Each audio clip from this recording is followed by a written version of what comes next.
es una invocación para que contemos con la tutela para nuestra familia, nuestra colectividad académica y nuestra patria, y por supuesto para nosotros mismos, ¿verdad? Que concretemos todos nuestros objetivos dentro de un ámbito de resguardo y de protección. En la última oportunidad hablamos acerca del nombre y haremos, como de costumbre, una breve reminiscencia sobre este tópico.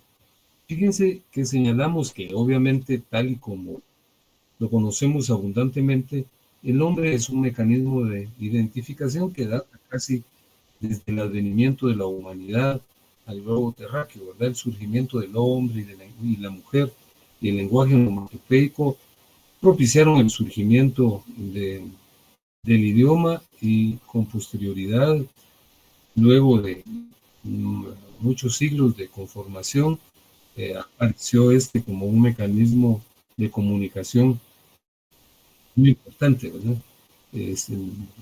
Me refiero a la oralidad y a la escritura, y el nombre ha jugado un papel fundamental en ese mecanismo, pero señalamos que el nombre ha tenido dos particularidades: la anterior al surgimiento de la cultura romana y la que surgió precisamente con el advenimiento de esta cultura. De manera precedente, el nombre era una manifestación gutural para identificarnos, pero no existía regulación sobre el mismo, y probablemente, si existió, era muy exigua, ¿no? Fue hasta Roma en la cual, fue hasta dentro de la estructura jurídica romana, que aparecieron normas de alguna complejidad que revelan el tratamiento tan importante que se le dio.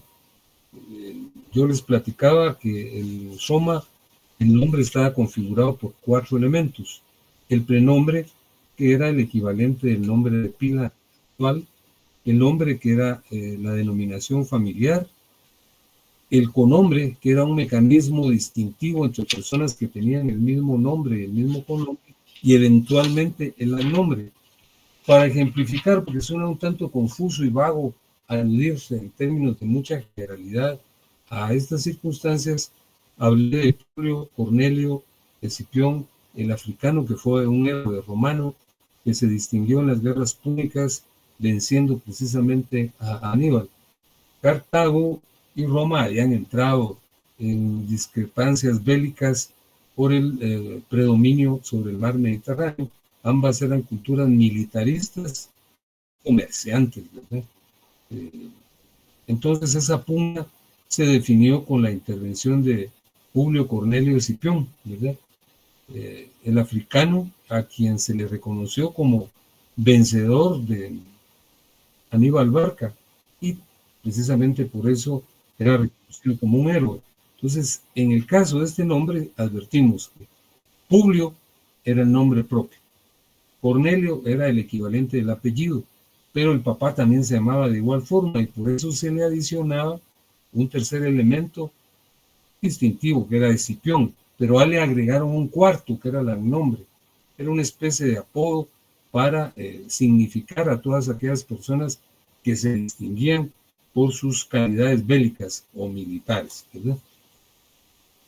Luego hablamos de la naturaleza jurídica del nombre y dijimos que para algunos el nombre es una propiedad, y precisamente el empleo de algunas voces como tu nombre o mi nombre o vuestro nombre parecieron ratificar esta posición, pero dijimos que de conformidad con algunos juristas críticos, el nombre no es un bien, es una categoría jurídica, y por eso otros afirman que es un atributo de la persona, que todas las personas tenemos nombre, y en efecto así es, pero hay algunas excepciones porque no hay conceptos absolutos, y dijimos que los niños expósitos pues inicialmente no tenían nombre porque se desconocía quiénes eran sus padres. Luego invocamos la tesis de que el nombre es un mecanismo de policía civil, y en efecto, esa es la tesis más aceptada. El nombre se configura como un elemento de ubicación de las personas dentro de la sociedad, ¿no? No solo para tutelarlos, sino para cobrarle impuestos, para hacerlos sujeto de relaciones tributarias, etc. Entonces, esta es la tesis más aceptada. Otras personas señalan que el nombre es una manifestación de un derecho de familia porque mediante el mismo conocemos nuestra procedencia, conocemos nuestra genealogía. Y concluimos señalando que todas estas tesis son valederas, ¿verdad? Porque aunque sea parcialmente, tienes razón. Entonces nuestro código acepta una tesis integracionista o ecléctica, ¿verdad? Luego hablamos de las características del nombre que dijimos que inicialmente es oponible ante terceros. No tiene un valor patrimonial, no tiene un valor pecuniario porque no es un bien, ¿verdad? Asimismo es imprescriptible y explicamos que la prescripción es una figura basada en el transcurso del tiempo que permite la adquisición de derechos, como en el caso del artículo 620 con la usucapión, o la pérdida de los mismos, como en el artículo 1514, que habla de la extinción de sueldos, salarios y jornales con el paso del tiempo. Dijimos también que expresa una relación familiar, como yo lo acabo de señalar, y además es obligatorio, es indispensable contar con el nombre. Y luego establecimos la diferencia entre el seudónimo y el sobrenombre y concluimos abordando la temática de la regulación legal del nombre, cómo está conformado el nombre de acuerdo a nuestro Código Civil por dos elementos, ¿verdad? Que son el nombre propio y el apellido.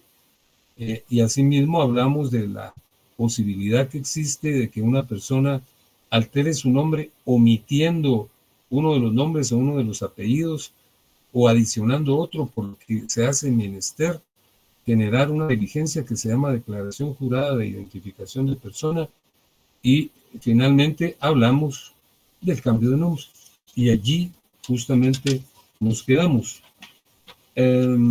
Les resalto que ahora vamos a hablar del domicilio y les presento a continuación el temario de esta noche, que es el siguiente.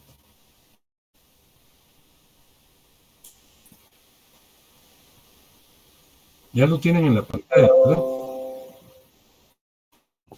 No, licenciado. No. No, ahorita sí. Ya. Ahorita ya. Muy bien. Buenas noches, licenciado, compañeros, buenas noches. Buenas noches. Bueno, entonces ya tenemos el temario de esta noche, luego de agotar la reminiscencia que hacemos con frecuencia. Vamos a hablar entonces del domicilio.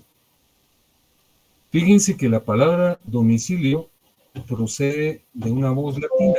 La verdad es que como el génesis del derecho civil en el mundo occidental y por supuesto en Guatemala es el derecho romano, la mayor parte de denominaciones proceden del latín, ¿verdad? Entonces la palabra domicilio procede de la voz latina domicilium, de la cual deviene la palabra domus, que quiere decir casa. Entonces, precisamente esa etimología es la que ha propiciado alguna confusión, porque usualmente a nivel popular, a nivel coloquial, se identifica el domicilio con la casa en la que vivimos, pero esa es una incorrección, porque la casa es la residencia o morada, como lo vamos a ver dentro de algunos minutos. El domicilio, aquí les incluyo yo una definición del concepto, se refiere a un contexto geográfico más amplio, ¿verdad? El domicilio es el ámbito geográfico en el cual la persona ejerce derechos y cumple obligaciones. Por supuesto, es un ámbito mucho más amplio que una casa, ¿verdad?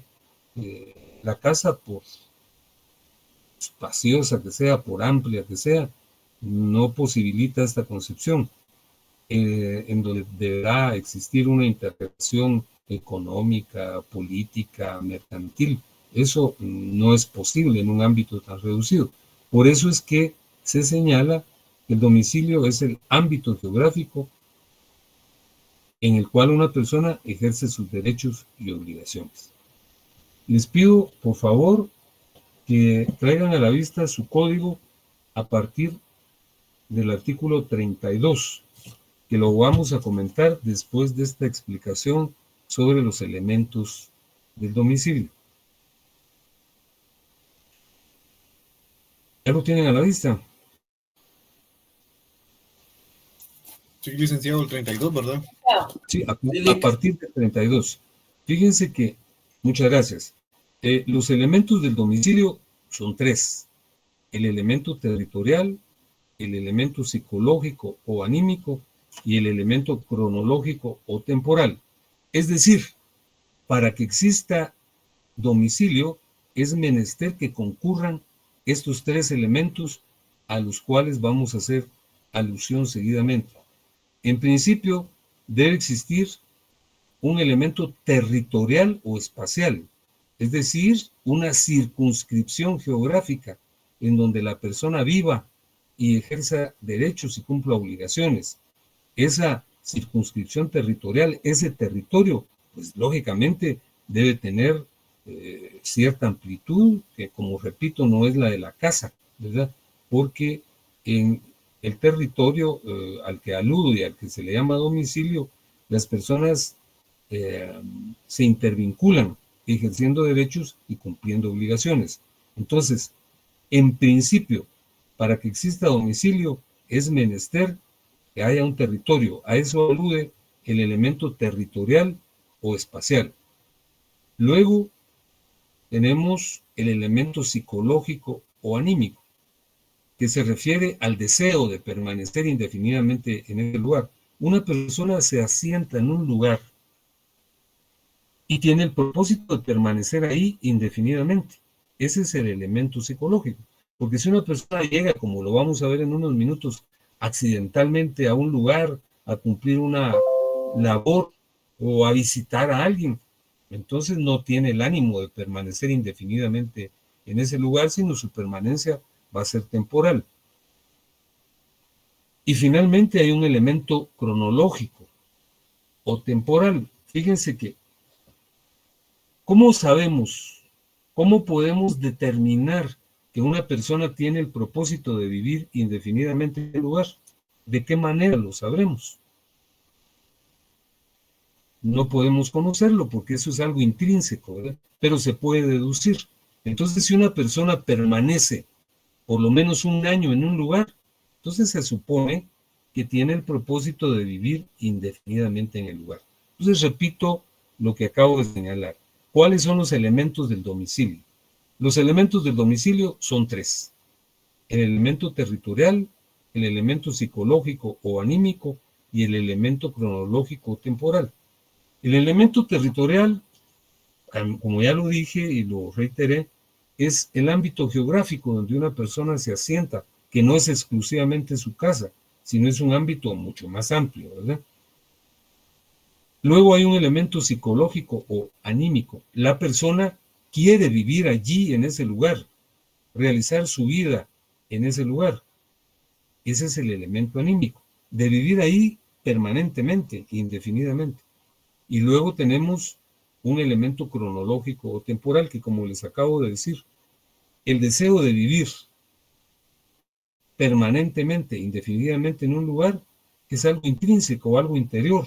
Entonces, ¿cómo lo vamos a conocer? No lo conoceremos, solo lo podemos intuir o deducir. Y lo deducimos de la permanencia en un lugar, por lo menos durante un año. Por favor, ahora sí vamos a leer los artículos 32 y 33, porque en estos artículos se reconocen estos elementos. Leamos primero, por favor, el artículo 32. Tráiganlo a la vista, por favor. El artículo 32. El domicilio se constituye voluntariamente por la residencia en un lugar con ánimo de permanecer en él. Muchas gracias. Muchas gracias. Fíjense que de la lectura que nuestro gentil compañero nos acaba de hacer, advertimos que en ese artículo tan breve se aprecian dos de los elementos que yo señalé. Dice, el domicilio se constituye voluntariamente por la residencia en un lugar. Ese es el elemento territorial. No expresa la dimensión del lugar, luego lo vamos a comentar, pero al hablar de lugar, estamos hablando de territorio. Entonces, bien harían ustedes en colocarle una flechita y señalar elemento territorial o espacial, ¿verdad? Y luego concluye el artículo diciendo, el domicilio se constituye voluntariamente por la residencia en un lugar con ánimo de permanecer en él. Ese es el elemento psicológico o anímico. Entonces, en el artículo 32, en esa parca regulación de 2 renglones o un poquito menos de 2 renglones, se encuentran dos de los elementos que cité. Cuando hablamos de lugar, estamos aludiendo al elemento territorial o espacial. Y cuando hablamos de ánimo, estamos hablando del elemento psicológico o anímico. Pero les decía yo hace unos minutos que el ánimo de una persona, pues no lo podemos conocer con precisión, ¿verdad? Una persona puede fingir alegría o tristeza. Entonces, pero sí lo podemos deducir, inferir. Y eso es lo que hace el código en el artículo 33. Vean, dice, se presume el ánimo de permanecer por la residencia continua durante un año en el lugar. Ese es el elemento cronológico. Entonces, repito, para que exista domicilio es menester que concurran estos tres elementos. En primer lugar, un territorio que está demarcado en el artículo 32 con el uso de la palabra lugar. Con ánimo de permanecer en él, también marquen ánimo con una flechita y pónganle ahí elemento psicológico o anímico. Y luego, en el artículo 33 se dice, se presume el ánimo de permanecer por la residencia continua durante un año en el lugar. Entonces, ese es el elemento cronológico. Como ustedes pueden advertir, nuestra legislación coincide en absoluto con la doctrina, o la doctrina coincide totalmente con nuestra legislación. Ahora veamos las clases de domicilio. Hay varias clases de domicilio. Primero, en el 3.1 se habla del domicilio real o voluntario, que es aquel en el que se advierte la presencia de los tres elementos referidos, que es el artículo 32 y 33. También harían ustedes muy bien en señalarlo, ¿verdad? Que en los artículos 32 y 33 está reconocido el elemento, el domicilio real o voluntario. ¿Y por qué está reconocido ahí? Porque ahí concurren los tres elementos. El elemento territorial, el elemento anímico y el elemento cronológico. Entonces, repito, ahí está en la pantalla, ¿verdad? Que el real o voluntario es aquel que hace confluir o reconoce los tres elementos. Luego, hay un elemento, hay un domicilio muy importante que es el domicilio legal, que está regulado en los artículos 36 y 37 y que los vamos a leer seguidamente. Leamos primero el 36, que dice, el domicilio legal de una persona es el lugar en donde la ley le fija su residencia para el ejercicio de sus derechos y el cumplimiento de sus obligaciones, aunque de hecho no esté ahí presente.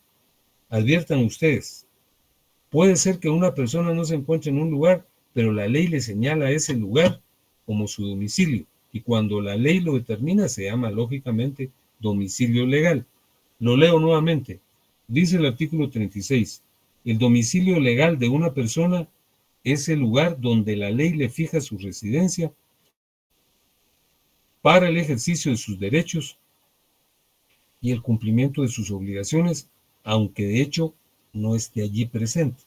Y el artículo 36 se complementa con el 37 que dice lo siguiente, se reputa domicilio legal a del menor de edad e incapacitado, el de las personas que ejerzan la patria potestad o la tutela, de los funcionarios, empleados, dependientes, y demás personas el lugar en que prestan sus servicios, pero los que accidentalmente se hayan desempeñando alguna comisión no adquieren domicilio en el lugar. C. De los militares en servicio activo, el lugar en que están destinados. D. De los que se hayan extinguiendo una condena, el lugar donde la extinguen, por lo que toca a las relaciones jurídicas posteriores a ella. En cuanto a las anteriores, conservarán el último que hayan tenido. Y E. De los agentes diplomáticos guatemaltecos residentes en el extranjero, por razón de su cargo, el último domicilio que tengan en el territorio nacional. Entonces vean que esto es una ficción jurídica, porque aquí no concurren los tres elementos, ¿verdad? En el domicilio real, ahí la persona está presente en el lugar y desea estar ahí indefinidamente y su voluntad se deduce porque ha permanecido por lo menos un año. Acá no. En el domicilio legal dice que es el lugar que la ley le fija, aunque de hecho no esté ahí. Y señala varios casos, que son los que yo aludí, pero me voy a referir solo a uno. Fíjense que hubo un caso en donde una persona, que por cierto era estudiante de la facultad, adquirió pues, una colección de libros, que fue la de Langley y Rubio, que es Derecho Mercantil, sumamente vasta y cara, ¿verdad? Entonces, en la época a la que yo me estoy refiriendo, era clásico ver a personas que deambulaban por los corredores de la facultad con su maletín y ahí llevaban textos, ¿verdad? Y se los vendían a los estudiantes y eran textos clásicos, ¿verdad? Como Puig Peña, Rivetti Boulanger, o Langley y Rubio, por decir un ejemplo. Entonces, uno los pagaba por abonos, ¿verdad? Los libros hacia esa época eran accesibles, ¿verdad? Yo les contaba a los compañeros de la otra sección que hacia esa época yo compré mi diccionario de derecho usual de Cabanellas. Imagínense ustedes, costaba 60 quetzales, yo no lo pagaba en un año, pagaba 5 quetzales mensuales, ahora es carísimo, ¿verdad? Bueno, pues este ejemplo lo traigo a cuenta para explicar el domicilio legal. Pues este compañero compró Langley y Rubio, pero de manera sorpresiva, porque era una persona que estaba involucrada en el medio político, lo designaron cónsul. Y si mal no recuerdo, fue en Costa Rica. Y entonces, cuando llegaban a cobrarle, pues no estaba, ¿verdad? Entonces le decían medio en broma, medio en serio, si le quiere cobrar, tiene que ir a Costa Rica, ¿verdad? Pero eso no podía ser. Entonces, ¿dónde lo demandó? Aquí en Guatemala, en el último domicilio que él tenía, de conformidad con lo que dice la ley, ¿verdad? En la literal ley. ¿Cuál es el domicilio legal de los agentes diplomáticos guatemaltecos residentes en el extranjero por razón de su cargo? El último domicilio que tengan en el territorio nacional. Ese es el domicilio legal. Luego tenemos en el 3.3 el domicilio selectivo o contractual, que está regulado en el artículo 40 y que yo les pido que lo leamos. Dice el artículo 40 lo siguiente: las personas en sus contratos pueden designar un domicilio especial para el cumplimiento de las obligaciones que estos originen. Fíjense que esta norma ya suena fuera de época, ¿verdad? Porque sobre todo en este periodo de la informática, del mundo digital, pues los contactos por esa vía se hacen de continente a continente, ¿verdad? Y se pueden constituir relaciones con relativa facilidad, ¿verdad? Gracias a esto que estamos haciendo. Esto hubiera sido impensado a principios de siglo, ¿verdad? De este siglo, es decir, impartir docencia por esta vía. Pero ya ven que durante toda la pandemia este medio nos permitió resolver esa situación. Pero en la época en que el código fue emitido, pues lógicamente no habían computadoras, el desarrollo tecnológico y científico era muy reducido. Entonces se tenían que hacer viajes para resolver ciertas situaciones. Y yo les comento que fíjense que hacia la época del código, que fue 1963, y toda esa época, ¿verdad? Los años 60 y principios de los 70, trasladarse en un país tan pequeño como el nuestro era una epopeya. Fíjense que quienes vivían en el Petén pues, encontraban como algo sumamente complejo y difícil estar viajando a la capital. Entonces, en un contrato que celebraban, para no estar viniendo del Petén para acá, pues consignaban que señalaban como su domicilio para cumplir las obligaciones del contrato la capital y que recibían notificaciones en la oficina de su abogado. Entonces que venían lo menos posible, ¿verdad? Y resolvían la situación. El domicilio selectivo, electivo contractual, es vigente, pues, ¿verdad? Pero ha ido perdiendo positividad, porque repito, ahora los contratos se pueden celebrar por esta vía, ¿verdad? Por la vía digital, ¿verdad? Hay firmas electrónicas, etcétera, ¿verdad? Entonces, el contrato, perdón, el domicilio selectivo, electivo o contractual es el que figura en los contratos. Cuando una persona señala que va a cumplir su contrato en cierto espacio geográfico y le señalaba lo relativo a los viajes que se hacían en esta época.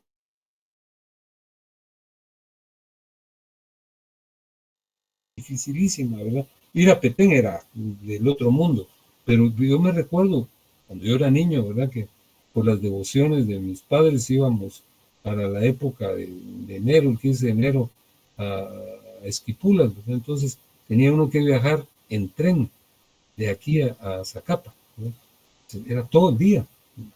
Y de allá se abordaba un bus, eran como otras 5 horas, era un tormento. Ahora imagínense para el Petén. Entonces, en el caso de los contratos se posibilitaba esta alternativa que está contenida en el artículo 40. Tenemos también el domicilio múltiple. El domicilio múltiple es el que está regulado en el artículo 34. Leámoslo, por favor. El artículo 34 dice: si una persona vive alternativamente o tiene ocupaciones habituales en varios lugares, se considera domiciliada en cualquiera de ellos. Pero si se trata de actos que tienen relación especial con un lugar determinado, este será el domicilio de la persona. Repito, si una persona vive alternativamente o tiene ocupaciones habituales en varios lugares, se considera domiciliada en cualquiera de ellos. Pero si se trata de actos que tienen relación especial con un lugar determinado, este será el domicilio de la persona. Fíjense que el contenido de este artículo, bueno, es derecho vigente, pero ha perdido positividad. Hubo una época en que existían personas que realizaban una actividad de ventas muy particular, eran los agentes viajeros, ¿no? Entonces se trasladaban a todos los departamentos del país para vender cierto tipo de productos. Preferentemente, recuerdo que había muchos agentes viajeros y lo que vendían eran medicinas, se presentaban a casas que distribuían medicinas, ¿verdad? Entonces se iban para Escuintla, para Coatepeque, para Reu, subían para Xela, iban a Totonicapán, luego tal vez se iban a Huehue, al Quiché, a las Verapaces, a Puerto Barrios, bajaban para Jalapa, Jutiapa y regresaban a la capital. Y entonces, estas personas son las que tenían domicilio múltiple. Esas ventas también han ido desapareciendo, no solo por la violencia que impera en nuestro país, sino por la misma informática, ¿verdad? Ahora es viable comprar muchos productos por esta vía, ¿verdad? Y hasta se los mandan a uno, ¿verdad? Entonces, el domicilio múltiple es este que está regulado aquí. Todavía existe, ¿verdad? Pero ya no con la difusión que tuvo en algún tiempo, por las razones que yo les estoy señalando. Fíjense que hay una parte de este artículo que es muy especial y dice: pero si se trata de actos que tienen relación especial con un lugar determinado, este será el domicilio de la persona. Lo leo nuevamente. Si una persona vive alternativamente o tiene ocupaciones habituales en varios lugares, se considera domiciliada en cualquiera de ellos. Pero si se trata de actos que tienen relación especial con un lugar determinado, este será el domicilio de la persona. Fíjense que el caso de un agente viajero que hacía viajes continuos en los lugares que yo les señalé, ¿verdad? Empezaba por el sur, Escuintla, Reu, Mazate, Coatepeque, y subía para el occidente, y luego se iba para el norte, y luego para el oriente, y regresaba a Guatemala. Pero en un departamento del occidente, conoció a una muchacha, ¿verdad? E inició una relación sentimental con ella. Y como producto de esa relación, la muchacha resultó encinta y tuvo un niño. Pero el señor, el agente viajero, pues nunca estaba ahí, le reclamaban el pago de la asistencia económica que correspondía al niño. Entonces no lo podía ubicar ella, ¿verdad? Porque, como les repito, viajaba de departamento en departamento. Entonces se aplicaba o se aplicó para resolver la situación la última parte de este artículo. Pero si se trata de actos que tienen relación especial con un lugar determinado, este será el domicilio de la persona. Entonces, la situación había ocurrido en un departamento del occidente. Ahí lo demandaron, ¿verdad? Y ahí se consideraba domiciliado por la prescripción contenida en este artículo. Luego tenemos el domicilio de la persona jurídica, que está regulado en el artículo 38, que les pido que leamos también.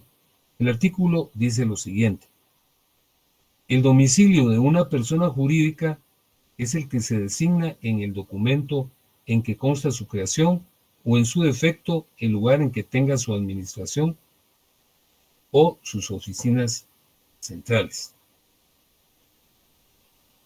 Hablamos en pasada oportunidad que hay dos tipos de personas: las personas naturales o físicas y las personas colectivas, morales o abstractas, a las que se les llama en Guatemala jurídicas. Estas últimas no tienen corporeidad, no tienen materialidad, no ocupan un lugar físico en el espacio. Yo les ejemplifiqué cuando hablamos de esto del Estado, de las municipalidades o de la universidad. Entonces, ¿cuál es el domicilio de las personas jurídicas? El que dice acá: el documento en que consta su creación, o en su defecto, en donde estén las oficinas y ahí está situada su administración. Ese es el domicilio de las personas colectivas. Y finalmente, fíjense que hay un domicilio que la doctrina le llama domicilio del vagabundo. Fíjense que es el de los indigentes, es el de aquellas personas que no viven en ninguna parte, ¿verdad? Sino moran en la calle por diversas circunstancias, ¿verdad? Entonces, vean lo que dice el artículo 35. La persona que no tiene residencia habitual se considera domiciliada en el lugar donde se encuentra. Ese es el caso al que la doctrina le llama domicilio del vagabundo, porque alude a los indigentes. Ahí se los consigné en el 3.6. Fíjense que hay otro tipo de domicilio que no está regulado en el Código Civil. Es el domicilio fiscal. Fíjense que este está regulado en un decreto que surgió en el año 91. Es el Código Tributario, el decreto 691, y aquí se crea el domicilio fiscal. Entonces, esto aquí lo regula en el artículo 15, que se los voy a leer, que dice así: ¿cuál es el domicilio fiscal? El que el contribuyente o responsable designe como tal y expresamente por escrito ante la administración pública. Entonces, si nosotros nos dirigimos a la administración pública, a la SAT, por ejemplo, y señalamos en un memorial cuál es la dirección donde nos pueden notificar o requerir de pago, ese es nuestro domicilio fiscal, que puede ser el lugar de su residencia, presumiéndose esta cuando su última permanencia en dicho lugar sea mayor de 1 año, como lo dijimos; el lugar donde desarrolla sus actividades civiles o comerciales, si se desconoce su residencia o hay dificultad para determinarla; si el contribuyente o responsable reside alternativamente o tiene ocupaciones habituales en varios lugares dentro o fuera del país, el que señale a requerimiento de la administración tributaria. Si no lo señala dentro del plazo de 10 días, el que elija la administración tributaria. Entonces, esta es otra forma de domicilio, ¿verdad? Es el domicilio fiscal. Y para concluir, vamos a establecer la diferencia entre estos conceptos: domicilio, residencia y vecindad. Fíjense que hace unos minutos les señalaba yo que el artículo 32 no dice cuál es la dimensión del domicilio, sino solo señala: el domicilio se constituye voluntariamente por la residencia en un lugar con ánimo de permanecer en él. Pero un lugar es algo muy relativo, ¿verdad? Incluso puede ser el ladrillo en donde nos paramos, ¿verdad?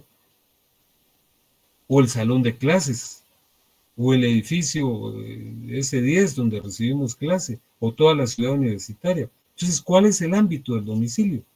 Si la ley no lo dice. Cuando la ley es oscura en el manejo de algunos términos, debemos consultar, como ustedes ya saben, el diccionario de la Real Academia Española. Consultamos el diccionario buscando el significado de la palabra lugar. Y el significado que tenemos es que la palabra lugar equivale a villa, aldea o caserío. Eso sería en doctrina el ámbito del domicilio, pero en Guatemala no. Fíjense que en Guatemala no es el Código Civil el que lo establece, sino es el Código Procesal Civil, en el artículo 2, en donde señala sin mucha claridad tampoco que el ámbito del domicilio es el departamento. El domicilio es el departamento. La residencia es la casa donde vivimos, a la que, repito, también se le llama morada. Y la vecindad sí está claramente establecida en el artículo 41, mírenlo por favor.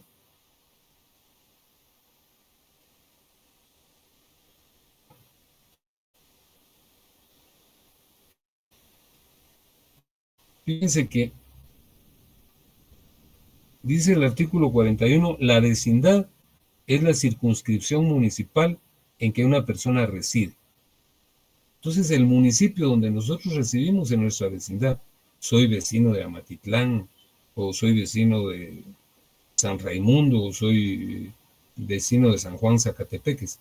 Entonces, repito, el domicilio es el departamento, la residencia es la casa donde moramos, no dije muramos, sino moramos, donde vivimos, ¿verdad? Y la vecindad es la circunscripción municipal. Aquí les adicioné también algo que está contenido en el artículo 5 del Acuerdo 18-2007, que reformó el reglamento de la ley electoral. Ahora hay una residencia electoral, que les leo el artículo, dice: se entiende por residencia electoral el lugar en el cual una persona habita dentro de determinada circunscripción municipal en forma continua por un periodo no menor de 6 meses a la solicitud de inscripción como ciudadano. Entonces, donde votamos, donde ejercemos el sufragio, esa es nuestra residencia electoral. Voy por concluir la clase del día de hoy, no les voy a hacer preguntas, solo les quiero traer a cuenta una información. Fíjense que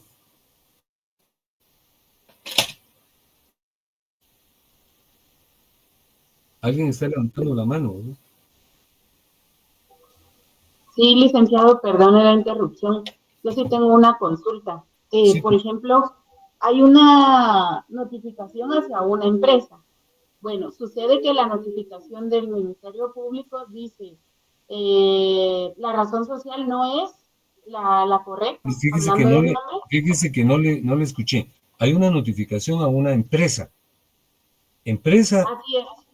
Sí, licenciado. El nombre de la empresa no es correcto, pero el domicilio fiscal sí es correcto. Pregunto, ¿sí se puede recibir esa notificación atendiendo a lo que usted nos acaba de indicar, que el domicilio fiscal sí es correcto, más el nombre, o sea, el nombre, la razón social de la empresa no es el correcto? La razón social de la persona jurídica, ¿verdad? Porque la empresa es individual. Correcto. Entonces, fíjese que lo que ocurre es que existen muchas circunstancias que podrían hacernos repeler, que no es notificación, sino hacer una citación, ¿verdad? Nos están citando. Sí. Sí, entonces, señalar que aun y cuando esa es la dirección, ahí no mora o reside el ente a quien se le está haciendo la notificación, que ha de ser, me imagino, una sociedad anónima. ¿O es una empresa? Porque si es una empresa... Correcto, licenciado, sociedad anónima. ¿Perdón? Sí, es sociedad anónima, licenciado. Entonces, que esa no es su sede, ¿verdad? La dirección es correcta, pero la dirección, el ente a quien se está citando no es el que tiene su sede ahí. Ha de haber alguna falencia, ¿verdad? Entonces, se puede hacer notar esa situación en la comparecencia al Ministerio Público. Fíjese que ante los tribunales es relativamente más fácil, ¿verdad? Porque se devuelve con un memorial. Por ejemplo, en el artículo 61 y 62 del Código Procesal Civil y Mercantil se establece que la primera notificación es personal. Entonces, como ahora todas las colonias tienen sus valladar, sus rejas, ¿verdad? Entonces hay una garita. Si practican la notificación ahí, lo usual, que eso ya se volvió clásico, es que se devuelve diciendo que no fue personal, ¿verdad? Ni en la residencia de la persona. Entonces, en el caso que usted me señala, yo haría su devolución aludiendo a que, en efecto, la dirección en donde se practicó es valedera, pero ahí no reside la persona que se citó. Y la alteración del nombre es muy notable, o es de una letra, o de un número, o es radicalmente distinta. Sí, alteración de letras, licenciado. No, yo lo devolvería, fíjese, o con un memorial lo presentaría en la fiscalía que está haciendo el requerimiento, señalando que ahí no es la residencia de esa entidad, porque de letras varias alteró totalmente el nombre, ¿verdad? Está bien, licenciado, muchas gracias. No, a usted. Fíjense que les quería comentar lo siguiente. Nuestro examen, como yo les dije, es el 27, el martes 27, a las 19 horas, en el salón donde recibimos clase. Les vuelvo a repetir lo atañedero al cuestionario. El cuestionario tiene 31 preguntas y ahí me voy a basar yo. Las preguntas van a ser formuladas con la textualidad que están ahí contenidas. Entonces, yo no les estoy dando un chivo, como alguien me decía, ¿verdad? Sino que este es un mecanismo para estudiar, porque usted lo tiene que resolver. Y no lo van a poder ingresar, por supuesto, ¿verdad? Sino que al resolverlo lo estarán estudiando. Yo espero que todo salga bien, porque les repito, creo que esta es algún mecanismo, es una conducta de flexibilidad, ¿verdad? Que yo ya no admitiría ningún reproche, ¿verdad? Todos tienen que ganar con el mejor de los punteos y creo yo que será. Les comento algo, había una petición a la que accedí en la clase anterior. Ellos me decían, mire, por favor no queremos que imparta clases en los días martes y jueves de la semana entrante, porque nosotros tenemos examen lunes, miércoles y viernes. Entonces yo no voy a impartir la clase ni martes ni jueves por una razón obvia, ¿verdad? Que es que ustedes están en examen. Entonces, ¿cómo los voy a hacer llegar hasta allá? Porque la semana entrante sería presencial. Entonces van a llegar lunes, miércoles y viernes, pero entonces yo no voy a impartir la clase en esos días. De tal cuenta que si hubiera alguna duda, algún asunto que haya que esclarecer, ustedes se comunican por la vía que ya conocemos, ¿verdad? Que es la vía del WhatsApp, y yo ahí voy a evacuar cualquier consulta. Así es que les deseo buena noche y mucha dedicación. Hay unas manos levantadas, me indican aquí. Por favor, tienen la palabra. Disculpe, buenas noches. Lo que vimos el día de hoy ya es para el segundo parcial. No, eso es para el segundo parcial, en efecto. Sí. Como ustedes pueden ver en el cuestionario, no se incluye el domicilio, digamos hasta el nombre. Muchas gracias, licenciado, le agradezco. No, por nada. Bueno, muchísimas gracias por la clase de hoy, que tenga feliz noche, bendiciones siempre a ustedes, compañeros, también. Muchas gracias. Gracias, Lick. Muy simple. Gracias. Feliz noche, Lick. Buenas noches. Licenciado.